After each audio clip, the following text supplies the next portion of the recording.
Welcome. This is a short tutorial video on how to use E.H. Butler Library to do research. And essentially all I'm going to do here is just show you the different places you would go on the library's homepage to find the different resources that you would use to do research. And so it's a pretty simple concept, but if you've never been in there before, it can be a bit confusing to find kind of what you need and where you want to go to do the research. So here are the things I'm going to talk about. It'll be more clear as I show you, which I'll do in a moment. But the first one is the all search bar. It's right on the front of the homepage, right at the top. It links you up with everything that the library has access to. And being a SUNY school, our library has access to all kinds of information. It's a really great thing about being a student at a SUNY campus. The next thing I'll show you are research guides. So librarians make guides for every discipline, every major, every field of study you might partake in. So I'll show you those. Those are really helpful. Databases A through Z is where you find individual databases. And then finally, a few other things I want to show you. Just the library catalog. So the library catalog is actually all the books, the physical books that the library has. And, the library still does acquire actual physical books. People do read physical books. Most of the resources you'll probably use in this project are going to be electronic or accessed electronically, which is very convenient because you can do it from home. But books still are important, so I'll show you that. I'll show you how to set up a research appointment. So for free as a student, you can go meet with a librarian, tell them what you're researching, and have them help you find sources. And so it's awesome. That's available to you, so I'd highly recommend you use that. And finally, interlibrary loan. If our library does not have access to something, we have a department in the library, and they will literally go out and get it for you. Whether it's a book they borrow from somewhere else, whether it's a article they get photocopied from somewhere else. You can go and get just about anything that exists in the world through the Interlibrary Loan Office. So awesome resources we have here being a SUNY school. And so without further ado, here's what it looks like. Here's the E.H. Butler Library homepage. You can get here through MyBuff State. You can just Google E.H. Butler Library. It'll be there. And so here's what it looks like.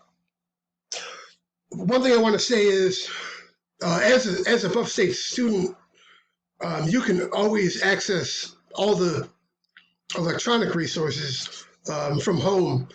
You just it'll prompt you to log in with your Buff State username and password. But you should always be able to log into the library from home, and you can do all your research from home. Almost all the resources that you would access for this project are probably going to be electronic, and so you can find them at home. You can download the PDFs at home. You just need to log in. And if you have any difficulty logging in, let me know, or send the library a message and let them know, because you ought to have that capability. It's part of your tuition dollars at work. Okay, and so the first thing, and so they put this right front and center. This is kind of like the most basic thing, the all search bar. And so essentially the all search bar, it's kind of like, it looks kind of like Google, right? You've got the search bar, it says search.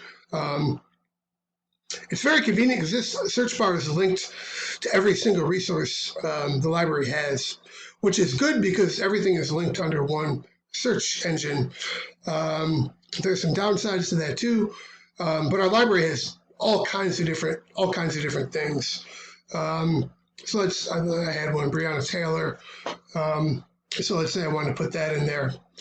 I'll click search, and it's going to bring up all kinds of resources. In a later video, I'm going to go into more detail on how to do searches in databases. And how to input your search terms into an advanced search. Right now, I just want to give you a look around. But anyway, so first article that comes up, We have access to The Economist. This was published, less than a month ago. I'm Breonna Taylor. And how many? We have 1,200 results here. So if you only wanted to, do a project on Breonna Taylor, you've got 1,200 articles to search through. And I'm not going to show you the details here, but you can filter, just like you would filter on a online store like Amazon or what have you. Filter based on what you're looking for. Again, I'm going to show you this more later. And so the all search bar is great because it links you with everything. The downside of the all search bar is that it can almost be too much information. And what happens is, and what I'll show you next, is when you're really doing academic research, you're doing academic research in a given field. You're not just doing it randomly. And in these first year composition courses, we're kind of doing like very general research papers. But usually when you do a scholarly research paper, you're working in some discipline, some field, you would know it as your major. And so let me show you where you would go to get a little bit more specific, to kind of weed out some of the irrelevant information. So librarians have research guides up here for every field. And so there are two places you can go under this Find tab here. You go research by subject. That will get you there. This tab over here, research guides, it's the same thing. This is what it'll look like. And so you'll see every single field, every single discipline is listed here. And let's say you're an education major, you would open up the education link. And what the librarians have done for you is they've identified which databases are most often used in that field. And so essentially, you've got the whole library, and then you've got databases, and then you've got individual journals and magazines and newspapers and this kind of thing. And so everything is under the big umbrella of the whole library. Then you've got databases. And so databases are discipline specific, meaning they only collect articles from a certain field. And this is extremely helpful because if you're working in a certain field, you only want articles from that field. You don't want articles from a different field. So if you know what field you're working in, then it's actually a better idea to get into a database that is specific to the field you're working in. And so here are some things they've got for education. And so one thing I want to point out to you for our paper, and so whatever your major is, you want to get to know the databases that are used in your major. And for me, it's English, so I won't bore you with my English MLA bibliography database. But for you and for this project, most of you are probably going to want to look at the general guide. And here are the general resources. And this is really helpful. I really recommend some of these specifically. The ones I really recommend specifically are CQ Researcher. It really breaks down kind of general topics in a really kind of concise way. Credo Reference is a database full of like encyclopedias and dictionaries, which could be really important resources for your paper here. You've got, let's see, Gal Virtual Reference Library, more reference library. You've got Opposing Viewpoints and Context. Again, it's a really good introductory guide to a lot of contemporary issues that you might be writing about in your research report. And then you've got Points of View Reference Center, which is similar. And then you've got other ones, Britannica Encyclopedia Britannica, eBook Central. Okay, and so you could try, any number of these, but the ones I'd recommend are Opposing Viewpoints, Credo Reference, and CQ Researcher. To begin with, I'd start with those. Okay, another thing I want to show you. And so, maybe some of you already have gotten a little ways into your major, and you already know which, database that you want to search in. And so you can actually find individual databases listed alphabetically. And so to do that, you go to the Find tab here, and you go to Databases A through Z. And all the databases the school has access to are listed alphabetically. And so you've really got to know what you're looking for here. So let's say I want to get my New York Times all set up, New York Review of Books. Let's see, New York Times Online, right there. But for me, what I always do, because as an English major, it's really boring, we all use MLA bibliography, and that's the one I always go to. Okay, and here's what it looks like when it prompts you to log in.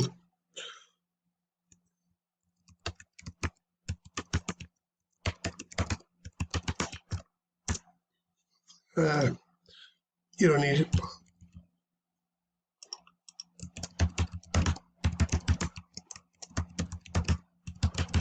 Guess I want to show you what it looks like. So you log in like that. That's the screen to log in, and then you log in, and then it'll take you into the resources. And so this is what an individual database might look like. This is MLA bibliography.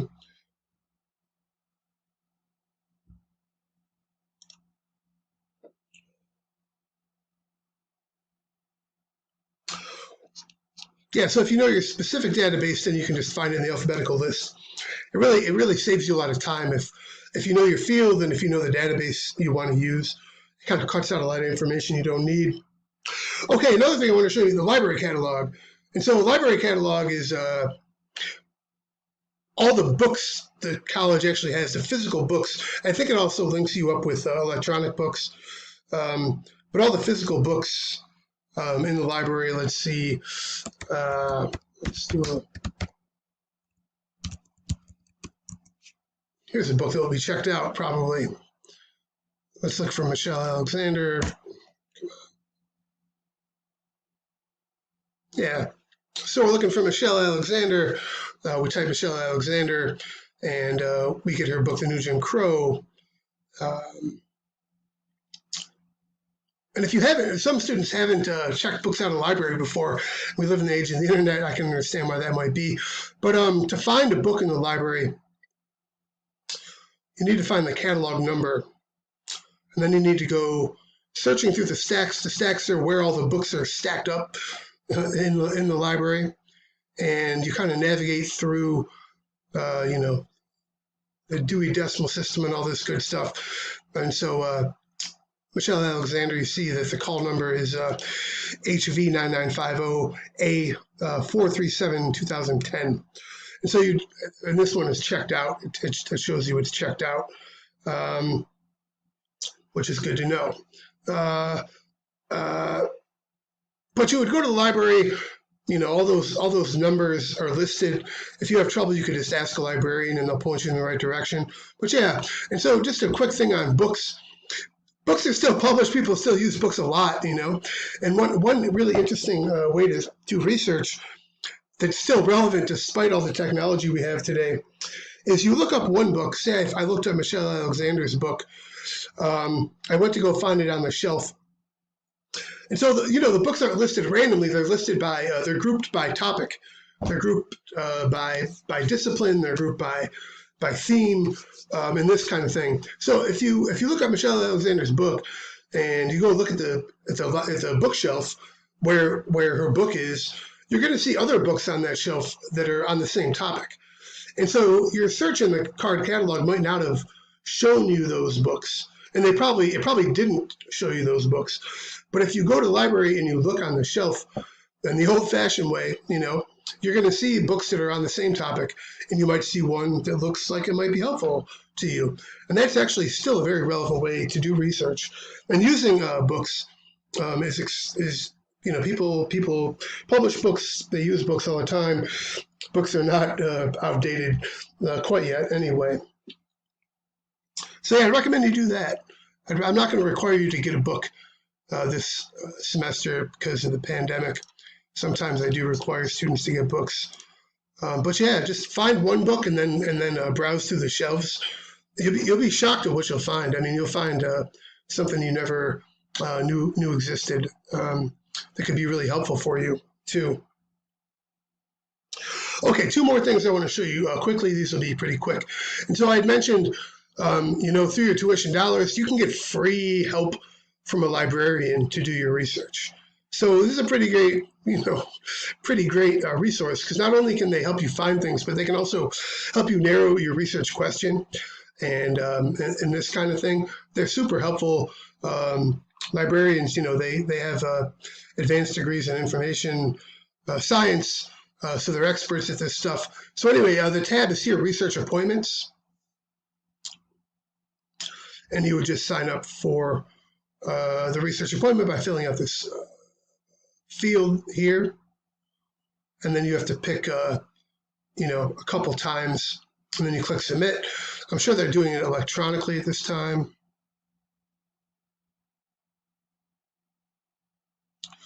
But that's an awesome resource. Highly recommend you use it.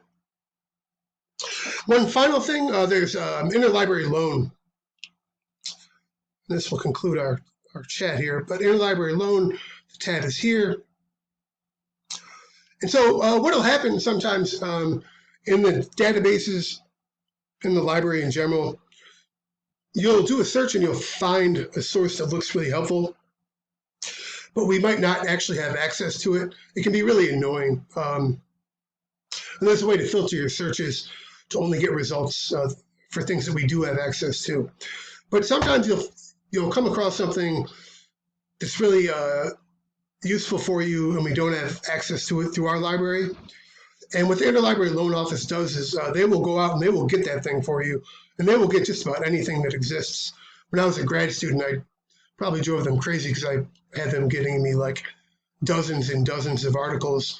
But they will go get you just about anything, and it takes them. They probably need about 10 days to 2 weeks. It could be less than that. It could be about a week. It depends on the thing, really. But that's a great resource because the way research works, especially when you get to more advanced research, you really want to get every single source that's really relevant to your topic. And so if you find a source that's really relevant, we don't have it, what you would do is you would create an account and then you fill out a form. There's also a way through the all search to submit a request right through there as well.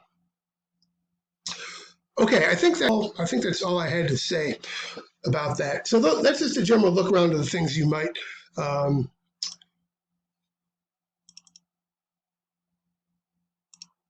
find useful within the library. Those are kind of the main places you would look to find resources for your research paper. And so in another video, I'm going to get into more depth about doing advanced searches and plugging in your search terms within individual databases or an advanced search and the all search. But I will stop there. So thank you.